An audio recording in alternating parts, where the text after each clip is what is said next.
Thanks for joining us today. My name's Chuck Ridgway. I'm the Automation Technology Manager here at Horner, and we think we've got a great program for you today.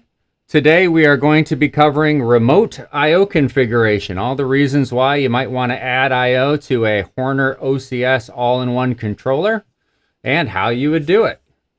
And joining me today, as he always does, is Mr. Casey Gardner. How's it going, Casey? Hey, not too bad. How's it going, Chuck? It's going pretty well. So, not to forget, also joining us, heard but not seen, Marcy Tyree. How we doing, Marcy? Heard, not even heard or seen. How about that? No big deal. We'll come back to Marcy later. Let's go ahead and get started. So lots of reasons why we might want to add I/O to a Horner OCS system, right, Casey? Absolutely. Basically kind of throughout the process of setting up your machine or various control application, you always kind of run into some scenario where sometimes there's just not quite enough I/O or some case where you need remote I/O in that circumstance. Yeah, absolutely. I mean, a typical OCS has, 20 to 40 I/O built in that range.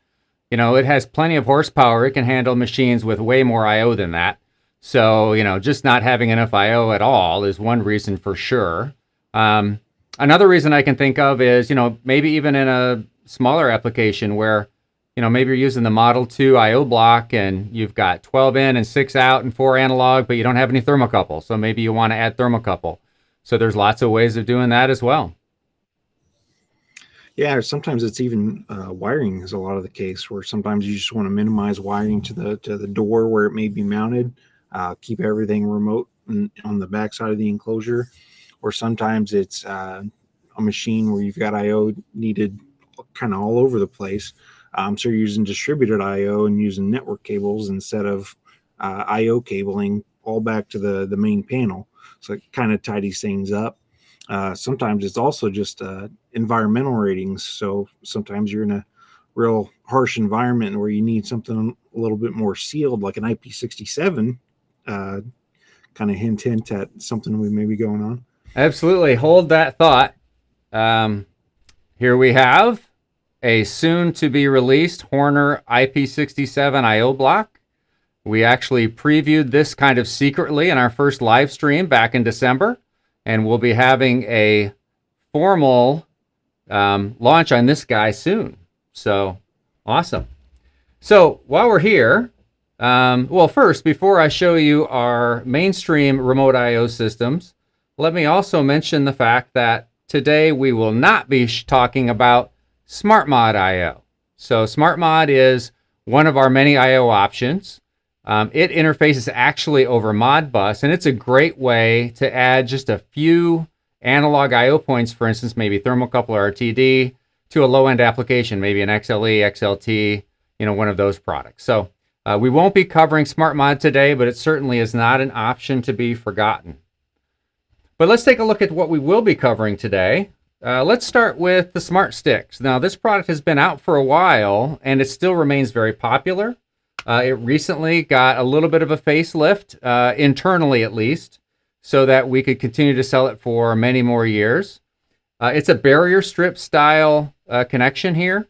It's really great for high density digital I/O, 16 and 32 points of digital inputs and outputs in a really pretty compact package. You can see it connects here to our C-SCAN network, and we'll talk more about C-SCAN as we go today. And it's got LEDs for I/O, as well as a 2-position rotary switch for setting the address for this guy. So Smart Sticks I/O, certainly a nice option. A Smart Block, as you can see, it's a little bit chunkier. It's really geared towards really good analog I/O. It's got the best specs in terms of accuracy, resolution. It's got nice isolation between the network and the I/O points. It's also good in those applications where you maybe have a mix of digital and analog and you want to kind of put it in one I/O block. So it does that as well. For the modules that have digital I/O built in, it does have digital I/O status built in as well. It's got the rotary switches, it's got the network health switches, all that kind of good stuff. And then our other option we have here is what we call Smart Rail. So that's our modular I/O option. You've got a base here, and then you can add up to 8 modules. In this case, we've just got one connected right now. It comes kind of standard with screw type terminals, as well as a standard CAN interface as well. Now, all 3 of these products connect to the network and also get their power through this network connector. Now, Smart Block comes with this nifty double plug where you can kind of have an in and an out on one plug, which is very convenient. Now, I would recommend, if you're using Smart Rail or Smart Sticks, that you go ahead and purchase one of these plugs separately. It doesn't come with it, but it's inexpensive. I believe this is an ACC 500, and it allows you, again, on a Smart Rail or a Smart Sticks to get that ease of wiring. And then another thing that's available for Smart Rail, if you'd rather have spring-style connectors, we offer those as well. So lots of choices there. I've actually got a Smart Rail that's been fully upgraded with, as you can see, the double ACC 500 block, and we've swapped out the connectors to spring-style connectors. Now, the I/O type wiring that we recommend using, or not I/O type wiring, but the network type wiring, is this CAN type cabling. So it's available in 3 different varieties. This happens to be thin. It's good for up to 100 meters of length.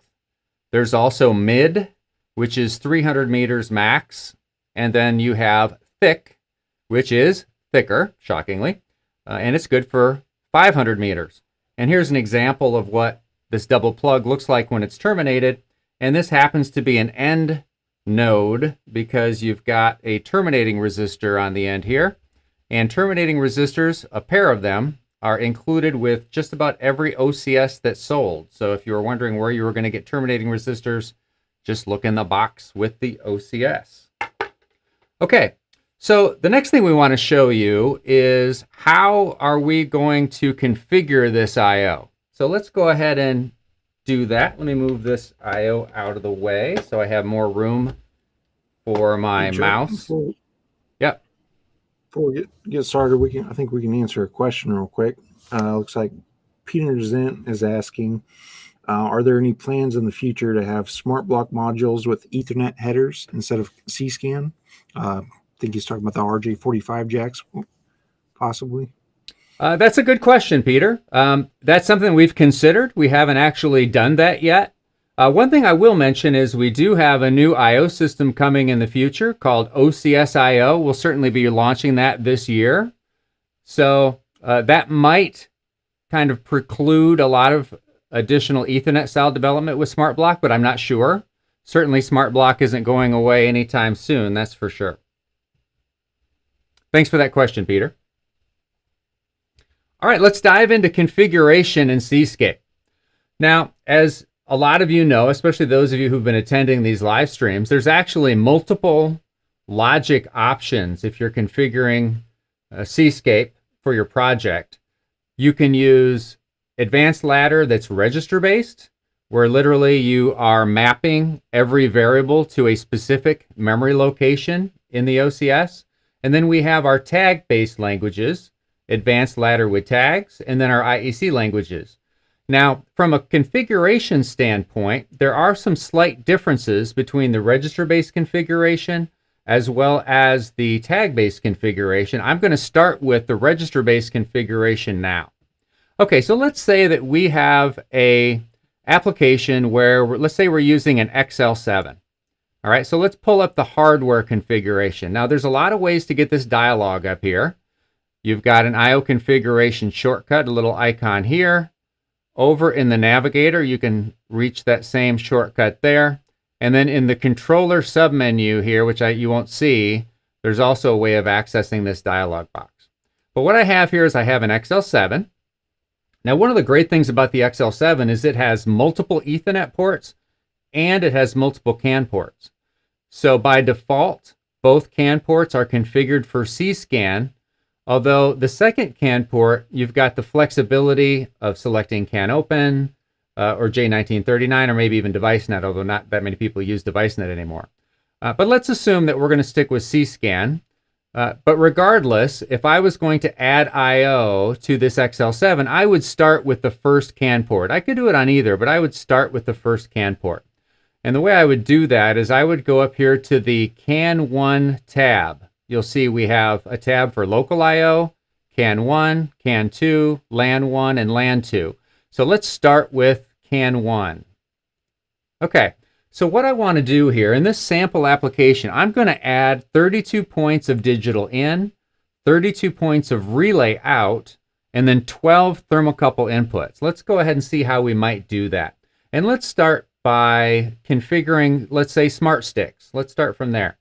Okay, so I'm going to go ahead, again, I'm in this CAN 1 IO tab, and I'm going to hit the Add button here. And I've got a tab for several different options all categorized. And I'm going to start with smart sticks in this case.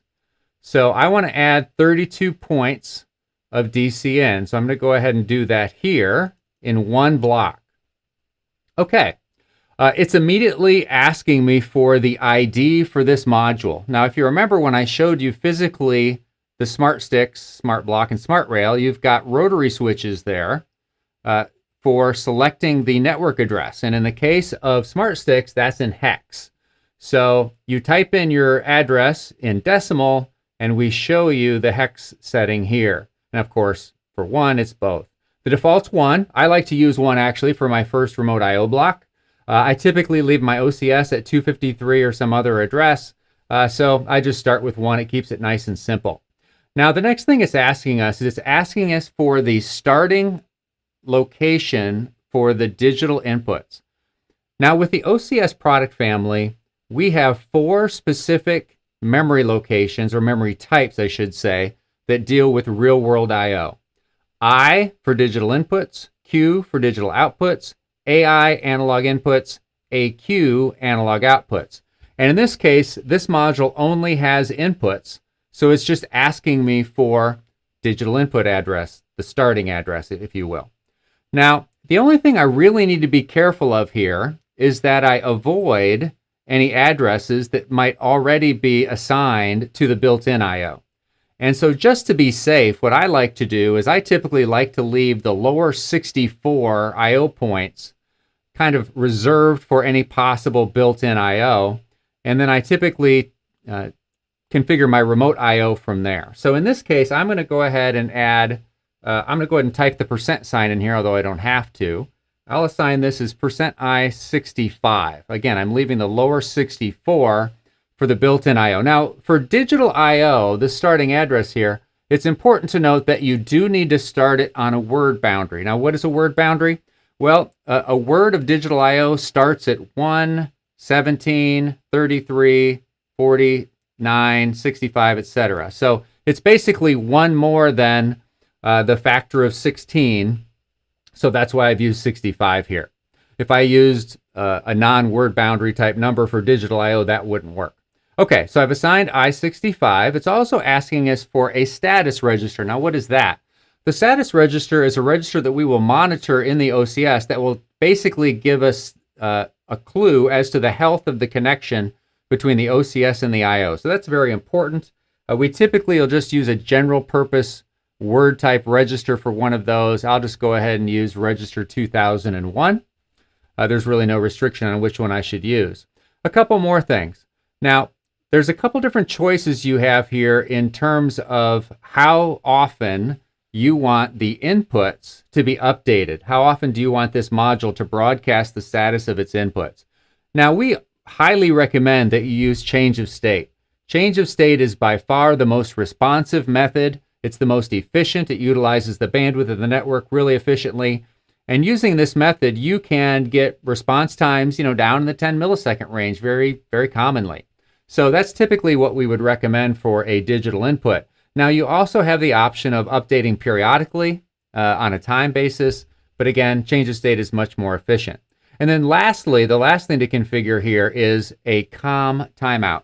So what is that? Well, that's the amount of time that the module is willing to wait for OCS communications before deciding that, the OCS has gone offline. So the default is 1,000 milliseconds or 1 second. And if this timer ever expires, the module will effectively put the I/O in a safe state. And that does, in the case of an input, it really doesn't mean anything. But in the case of an output, for instance, output module, it's going to put the outputs in a safe state. Okay, so we've added 32 points of DC inputs. Now let's go ahead and add 32 points of relay outputs. One thing I want to mention first. No, I'll come back to that later. Sorry. Okay, let's add 32 points of relay output. So I'll hit the add button once again. Again, I'm going to stick with smart sticks for now. And for relays, I have a 16-point option here. I'll make that choice. Now, the first thing you'll notice is immediately it has automatically incremented my network address and my status register. But because the relay output module only uses digital output bits, it has not filled in my digital output starting register. So just like for inputs, I'm going to go ahead and use Q65 just to be safe here. Okay, I'll leave the timeout the same. You'll notice there's no choice on updates because for an output module, it's going to get all of its updates from the OCS itself. So no need to configure that there. All right, I'll hit OK. Now that only gave us 16 points, so we need to add another module. I'm going to go ahead and add the same module again as a second instance of that module. Selected our network address automatically, selected the next status register, the next output bit. I'm good to go. So this is getting easier the further we go along. Now the next thing I would like to do is to add my 12 channels of thermocouple input. Now smart sticks is not a great option for thermocouples, but there's absolutely no reason why we shouldn't mix and match between smart sticks and smart block, and smart block is terrific at thermocouple. So I'm going to go ahead and hit add again, go to smart block, and I'm going to select the 8-channel thermocouple module down here near the bottom of the list and double click there. Okay, 4 is my default.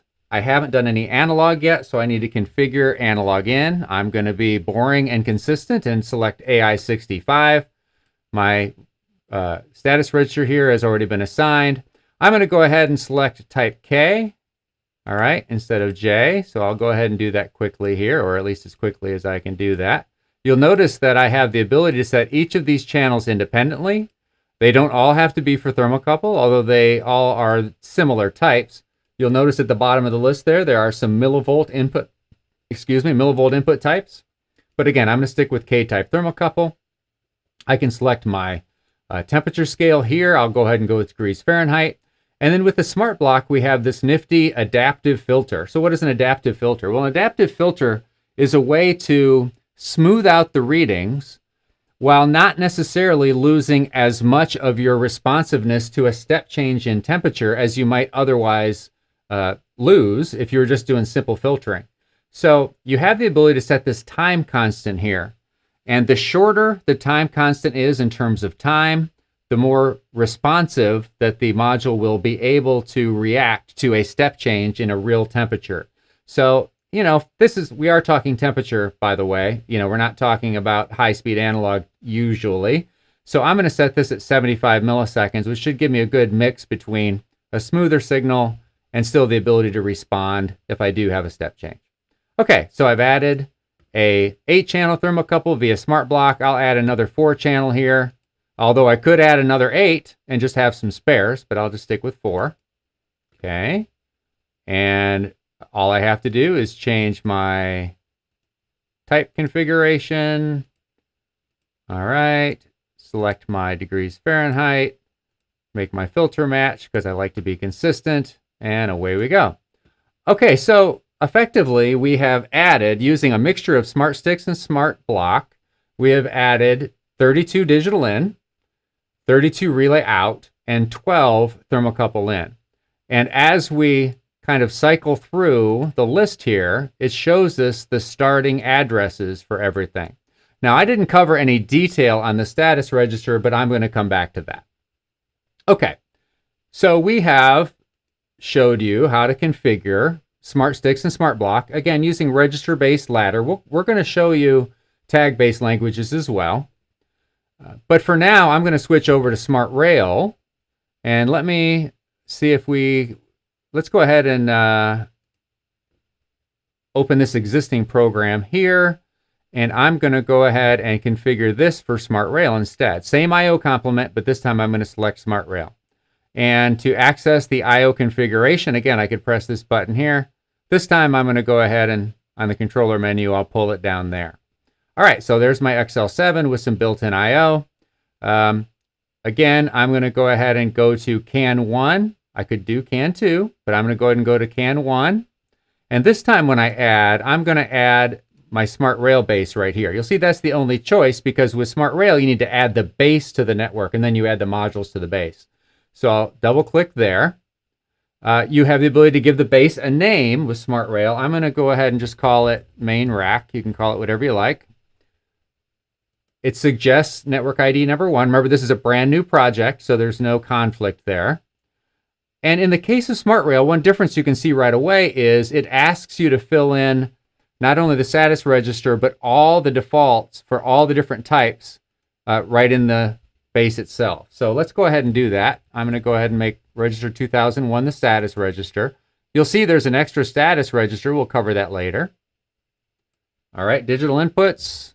We'll go with I65, Q65, AI65, AQ65. I'm nothing if not consistent. All right, we've got that there. So now what do we see? We've added our base, but we don't have any I/O connected to it yet. Now, before we move on to adding the modules, one thing I want to mention about power consumption. Now, the way the Smart Rail works is that it gets its power from the CAN network. There's 24 volts run over the CAN network, and it pulls 24 volts to run the actual I/O power, the backplane, if you will. And one of the things that is done in the base is the 24 volts from the network is converted to 5 volts, and that's used to power the base as well as to power the isolated portion of the backplane. Smart Rail uses an isolated backplane. So the field type connections, whether we're talking about digital outputs, whether we're talking about relays, whether we're talking about analog, those field connections are all optically isolated from the backplane. But the backplane requires power. And that 5 volts that's converted from 24 volts in the base, there's actually a total of 1.5 amps or 1500 milliamps of 5 volts available on the backplane for module power. Again, not the field side of the power, but the backplane side. Now, one thing to be aware of is that you don't want to run out of this current because then you would have a potential problem in the field.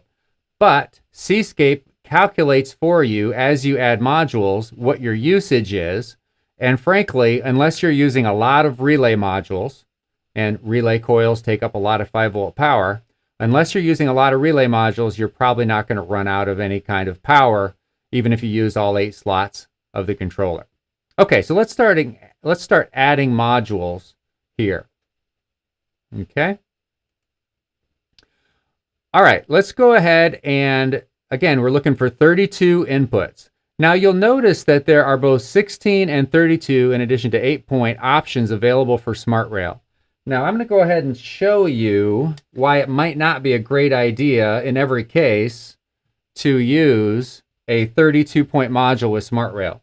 Now there's nothing wrong with this module, except you'll notice that the 32-point module, as dense as it is, requires a special cable as well as terminal block if you're going to utilize this module. So if you've got a super dense application, this module certainly is available, but you'll have to remember to order an extra cable and terminal strip as an accessory if you're going to use that particular module.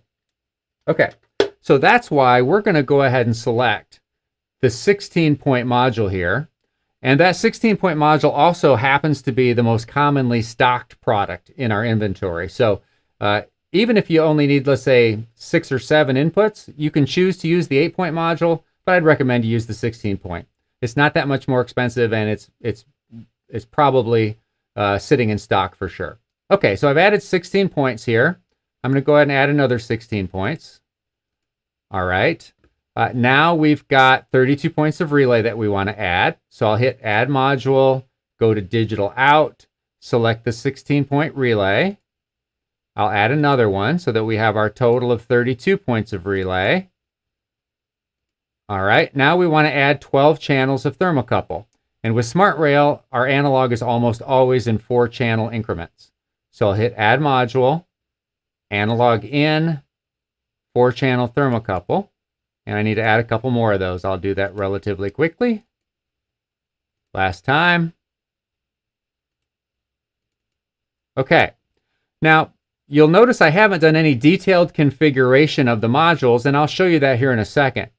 But let's take a look now at our current draw, and you'll notice that we're at 1200 milliamps approximately, which is well below our maximum of 1500 milliamps. So we have no issues with this configuration in terms of power draw.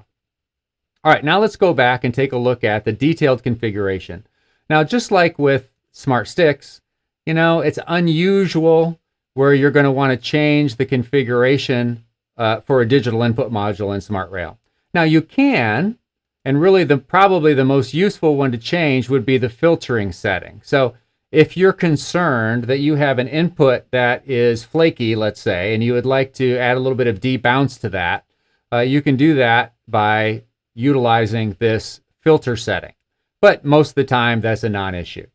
And then again, you do have the option of, if you choose, to do a periodic update of the inputs versus a change of state input, or update, I should say. And I highly recommend change of state. Most efficient, most fast. Okay, so not much to change on the input side. On the output side, literally, the only thing to change is if you want to do a hold less state when communications is lost. Again, very, very rare if that's the case. I would say that almost never is the case. So on inputs and outputs, there's not much to configure. On thermocouples, well, as you would imagine, there is. So our default is K-type in the case of SmartRail. On a per channel basis, we can choose the temperature scale. And we also have the ability to configure how often we send updates over the network. Now for temperatures, frankly, a default of 500 milliseconds isn't really bad. You know, if you have a very high speed thermocouple type application, which is pretty rare, frankly, you would want to speed this up. But I'll go ahead and do that. I'll just let's make it 100 milliseconds in this case. All right, that's not a problem. So I'm going to go ahead and change for each of these. I'm going to select degrees Fahrenheit, and I'm going to select 100 millisecond update time. All right, if you remember correctly, the default for the smart block was 50 milliseconds. Again, with temperatures, they don't change that frequently. At least they usually don't. Okay, and there we go. Now we're configured. Okay, so for register-based advanced ladder, that was pretty much the configuration process. Okay, the next thing I want to show you is I think I'm going to go ahead and show you using SmartRail, but this time let's do Ethernet. All right, so I'm going to go ahead and create a new project. We'll stick with advanced ladder for now. Again, I'm going to go back and show you the tag-based approaches next. I'll go to IO configuration. This time, because I'm not in line with my controller and I'm starting a new project, I need to tell Seascape which controller I want to use. All right, and for those of you who have not seen the SmartRail Ethernet, this is what we're talking about here. So this is the base, just the base part. Again, we can add up to 8 modules stacked on the side here. This is the base. You've got a built-in switch, so you can daisy chain input to output if you wish. One thing I will also mention is that, I don't know if I can get in here close enough or not, but yeah, a little tough there. But if you look really close, you can see that the MAC address is actually, and I'm not making that better, that the MAC address is printed on the label. And actually, if you see that barcode over to the right, if you use your phone and scan that barcode, it'll come up there as well. So the MAC address of each base is printed right on the label. Now, I'm going to say this, just because this is an Ethernet-based system does not necessarily mean that it's faster than CSCAN. CSCAN is extremely efficient. It uses change of state for broadcasting data, inputs, analog, typically digital inputs. you're going to be looking at response times in the 10 to 20 millisecond range for digital for sure pretty frequently. And the Ethernet module is based on Modbus TCP. And there's nothing wrong with Modbus TCP, but from a response time standpoint, you're probably not looking at response times quite as fast, frankly, as the C-scan. So that's something to be aware of when it comes to the selection. So don't just select the Ethernet base because you think it's going to be faster. If you're going to select it, it's going to be because, you find it easier to wire. Maybe it's an application like a lighting application where you've got a bank of I/O that's controlling a bank of lights, and it's easier for the electricians to wire using Cat5 cabling, that sort of thing. So, but anyway, it's a very good connection. We'll just go through how you configure it from a Ethernet standpoint. All right, so I've got this new project I created. It's still based on an XL7, and I've got 2 Ethernet ports, all right, in the case of a 7-inch and larger XL series product. I'm going to go ahead and add Smart Rail to LAN 1. So I've got the LAN 1 tab. I hit Add Base. All right, now it's the only I/O base that we sell for Ethernet, so you didn't really even have a choice. It just popped right up there. Again, you can give it a name. I'll just call it main ETN base. You need to assign it an IP address. Okay, 192.168.0. Let's say it's 11. All right, now, typically, the way you need to configure the IP address, or the way that the unit gets its IP address, is through something called bootp. And built into every OCS, that has built-in Ethernet, whether we're talking about an XL series OCS, XLE, XLT with Ethernet built in, even a micro OCS X4 with Ethernet built in, for instance, every OCS with built-in Ethernet has a bootp server built into it. So what that means is, in Cscape, when you assign the IP address and when you enter the MAC address for that base, the OCS itself will handle assigning the IP address to the Ethernet base. All right? Now, one thing to be aware of, and we're aware of it too, is that you can't use a register reference or a variable reference for either your IP address or for your MAC address. Those have to be hard-coded. So if you have to swap out a base in the field, that means you got to get Cscape out. That's obviously not ideal, and we acknowledge that, and we do have a feature request in to get that addressed at some point. Okay, other than this part of the configuration, everything else is identical.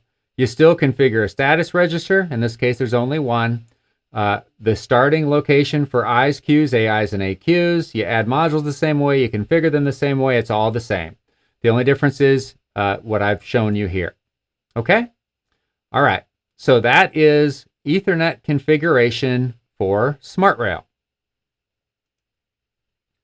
Okay, the next thing I think I want to show you is, let's go ahead and talk about the other languages. How does that vary in terms of the configuration between register-based ladder and tag-based ladder? So I'm going to go ahead and close this program I just opened. Now I don't want to save it. I'm going to open up a new program, and I'm going to go ahead and select Advanced Ladder with Tags here. Okay? Now, the configuration method for remote I/O, whether you're talking about advanced ladder with tags or variable-based advanced ladder, or whether you're talking about the IEC 1131 option, those are identical. There is really no difference at all there. So I'm going to just show you advanced ladder with tags, and then it's basically the same approach. Okay, so I've got a new program opened here. I'm going to go ahead and start out not in the hardware configuration, but I'm going to start out by showing you the variable window. All right, so the variable window is a difference between the register-based advanced ladder and the tag-based languages. It's a tool that you just don't need in the register-based approach. Okay, so what we have here are, we have some predefined variables. They all happen to be global. And this is also the same tool that you use to add your own variables, but I've got a brand new program here. So I'm going to expand the global variables area here, And what you see here is you see a series of predefined variables. These all happen to be system bit and system register related. We've predefined these for you, things like always on and always off, some of those nice pulse type inputs, etc., the real-time clock system registers, those have all been predefined. And these variables have all been pre-mapped over to specific memory types inside the OCS. Now, one of the benefits of a tag-based language is most of the time you don't need to map your variables to a specific location in memory. It doesn't matter almost all the time. Now, there are a couple cases where it does matter. One case being system bits and system registers, and we've done most of that work for you. The other case being RealWorld IO. Because if you're going to wire up a motor starter to a specific terminal on the OCS, you need to be sure that the variable you've assigned to that motor starter is mapped to the right address, because there's a specific terminal strip, a specific point on a terminal strip, say input 1 or input 7, where that IO point has been connected. So again, one of the exceptions in terms having to map a specific memory location is when you're actually adding IO. Okay, now in addition to these predefined variables, you'll also find here these 4 arrays. And they've been named AI, AQ, I, and Q. And they've been sized at 512 on the analog side and 2048 on the digital side. So what you have here are 4 arrays that have been created that have been mapped to all the built-in real-world IO type registers. The reason we need these is because in the next step, I'm going to add IO modules just like we did before. And when I add those modules, I'm adding chunks of IO, inputs, outputs, etc. So I need to be able to effectively add those using arrays. All right, now one other thing before we go to the hardware configuration. Now, just like in register-based languages, when you add a variable, when you're programming, if you didn't add that variable in advance, you can almost always add it on the fly. So you drop a contact in your program, you haven't named the variable yet, you can double click on that contact and just name that variable on the fly. Not a problem. However, in the case of IO configuration, you can't just add variables on the fly. They actually have to be already named. So in this case, because I know that I'm getting ready to configure IO and I'm going to need a status register, I'm going to go ahead and create a status variable. Okay, I'm hitting add variable here after a right click, and I'm going to name this status variable. I'll just call it IO underscore status. All right, it's not a Boolean variable. It's going to be an unsigned integer. So I'm going to select unsigned integer from the list. Okay, and I'm going to dimension this. I'm going to say 16. That way, if I'm configuring IO with smart sticks or smart block, and I know I need a status register per drop, then I've got plenty of status registers. If I'm doing smart rail and I need 1 per base, I've got plenty I've got basically an array of 16 consecutive status registers that I can use for that purpose. And because this is a general purpose variable that isn't tied to a real world IO point, I don't need to map it to any particular memory location. Okay, now I'm fully ready to select IO configuration and go ahead and configure my system. Again, because I opened up a new program and I'm not online, I need to select my controller first. I'm going to go ahead and jump right into Smart Rail configuration. Let's assume we're doing Smart Rail for CAN. I'll select CAN 1, hit Add, select CNX base just like before, hit OK. All right, and this looks very similar to what I've done before. So I'm not going to go through every detail, but I'll give it a name. Doesn't matter what the name is. It suggests a network ID. Status register. This is where I need to fill in the status register. And in this case, when I'm configuring IO, I can't create this on the fly, but I already created it. I'll go here to the variable selector tool. I'll scroll down until I find IO status, and I want the first entry in the array because that's going to be my very first status register, and I'm going to have 2 consecutive words. So status sub 0 and status sub 1 will contain my 2 status registers, and then I've got more room in the array if I need to add more later. And then here, this is where I fill in digital in, out, analog in, out. This is where I use those arrays. Okay, so I'm going to hit the variable selector tool here. This is digital input. I'm going to select the I array. Now, just like before, I want to leave 64 empty bits for the built-in IO. I want to be safely above that. But what do we notice here? The very first entry, because this is an array, is 0. So normally I would type in register-based ladder, I would type in I65.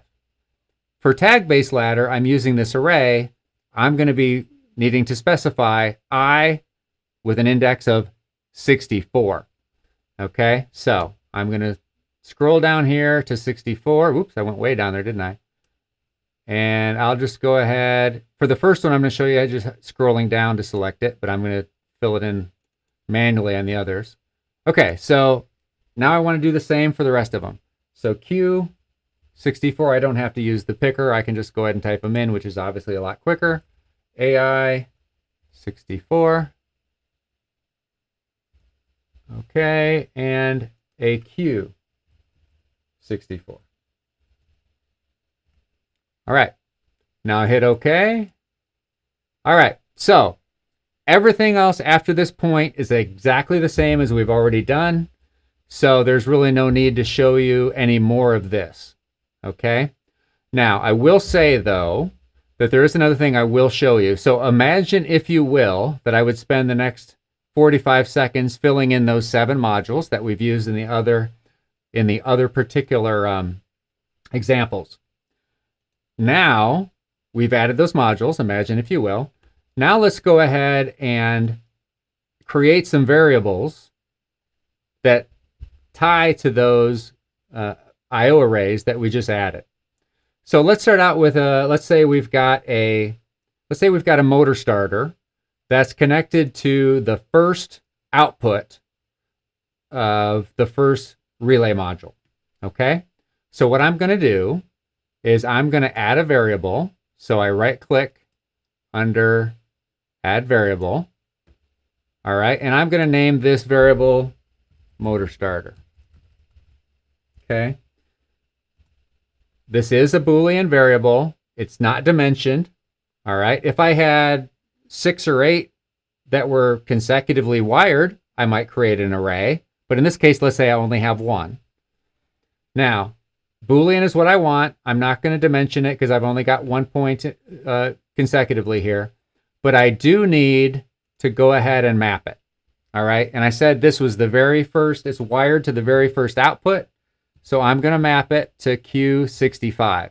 Now remember, this column deals with RealWorld IO that's 1 based, not the array. So I want to put Q65 here. Okay, now similarly, let's say I want to add a temperature variable, but in this case, I just want to add 1 variable. So I'm going to go ahead and hit add variable. I'll type in, let's say temp value.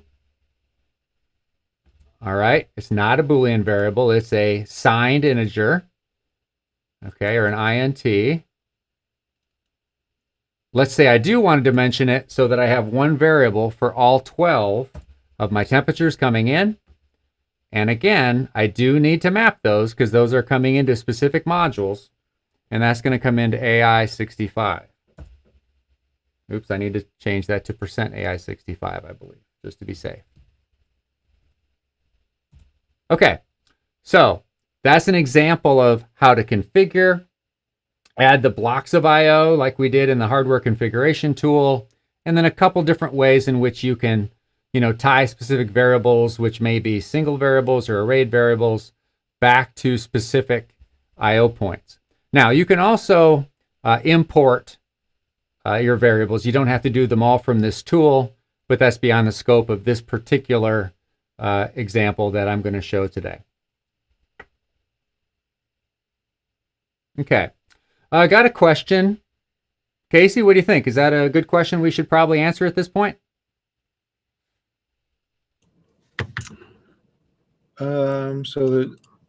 You're referring to answered a couple questions from Nigel in chat. His latest comment was wondering if more memory was used in tag-based programming.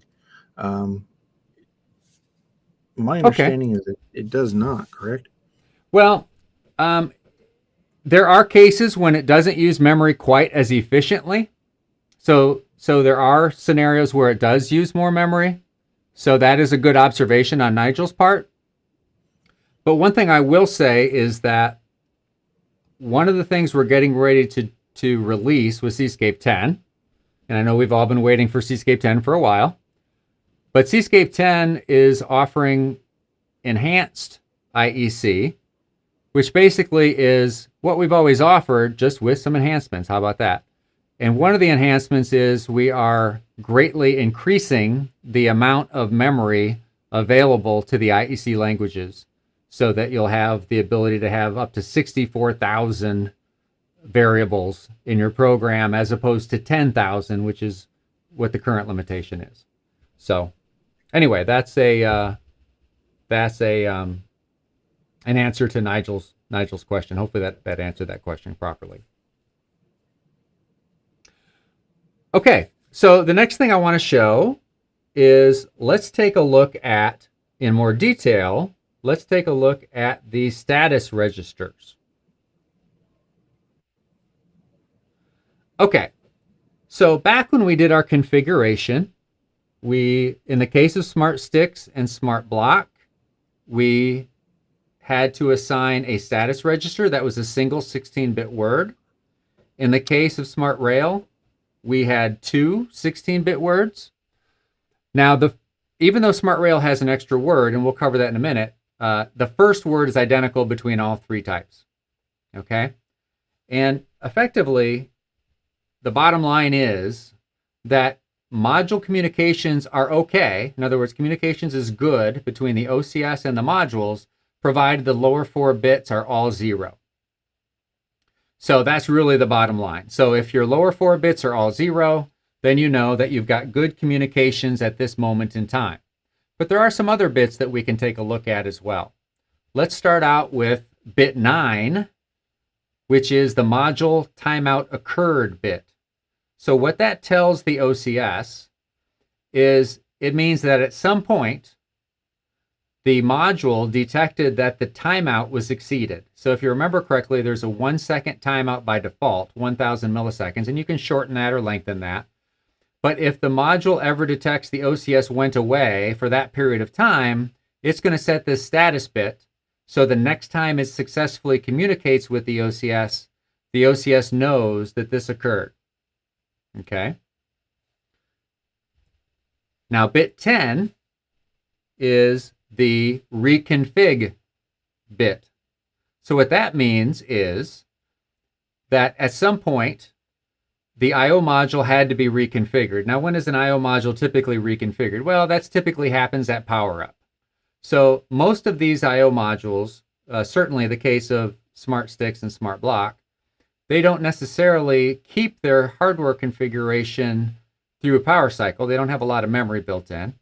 So every time they power up, very quickly, the OCS sends the configuration to that module. So if the module ever power cycles, while the OCS is powered up, you will notice that bit 10, the reconfig bit, will be on. Now, both the module timeout bit and the reconfig bit are what we call sticky bits. So that means that the OCS firmware turns them on, or the module firmware turns them on effectively. But if you want to turn those off or reset those, you can do that in logic. Now, the last bit we're going to look at in this first word is the update outputs now bit. What's that all about? Well, the OCS is responsible for writing all the outputs, whether they're digital or analog, to the remote I/O. That makes sense, right? And that happens in the background automatically every time any of the inputs are out. I'm sorry, anytime any of the digital outputs or analog outputs change in the program, they're going to be transmitted to the module and updated. And that happens automatically. But if for whatever reason you want the OCS to send an extra update to the outputs, whether that's digital, analog, all of it basically, then you can set bit 16 in your logic for the status register, and the OCS will send an extra update to the module. So that's what that bit is all about. And in the case of that bit, you will set it in your logic program, but the OCS firmware will clear it when the update is complete. So that's how those status bits work. And we'll talk about how you can integrate those in your logic program here in a minute. Now, getting back to the Smart Rail, which has an extra word of status, okay? The Smart Rail has more configuration because it has individual slots, right? They're not really slots, but we can think of them as slots. So you can have up to 8 modules connected to a Smart Rail base. And so this extra word contains a couple of bits of information per slot. So that's why there's 16 bits total. Okay, the first bit of feedback is mismatch. So if for whatever reason the modules were not assembled in the proper order as to how they were configured, then you're going to get mismatch errors in the slots that are not basically built properly or configured properly, depending on which one was wrong. And again, you've got 1 bit per slot that tells you where your mismatches are. And that's something obviously that should only occur, immediately after or really during a deployment or testing of the machine. Once you get that all figured out and you fix your errors, then that should never come back again. The second type of alarm, if you will, or feedback, that is something that you will see at runtime while the machine is operating, is what's called an I/O alarm.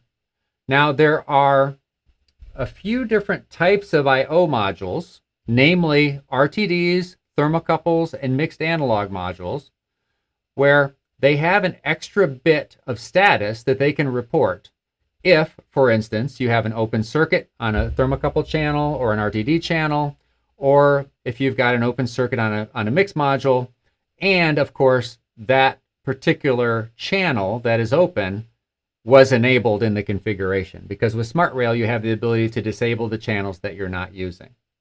Okay, so that's some extra diagnostics that are available with the Smart Rail C-scan version that give you either a mismatch or I/O alarm type feedback. All right, now the last thing I want to show you in Cscape is I want to show you how you might utilize the status feedback in your logic programming. And I'll just do that real quick. So I've got a program here, I believe it's this one, where maybe it isn't this one. I thought I had a program where I had pre-configured some logic in my main loop. Let's go ahead and see. Maybe I forgot to save that particular program, which is not a big deal. I can replicate it again here quickly.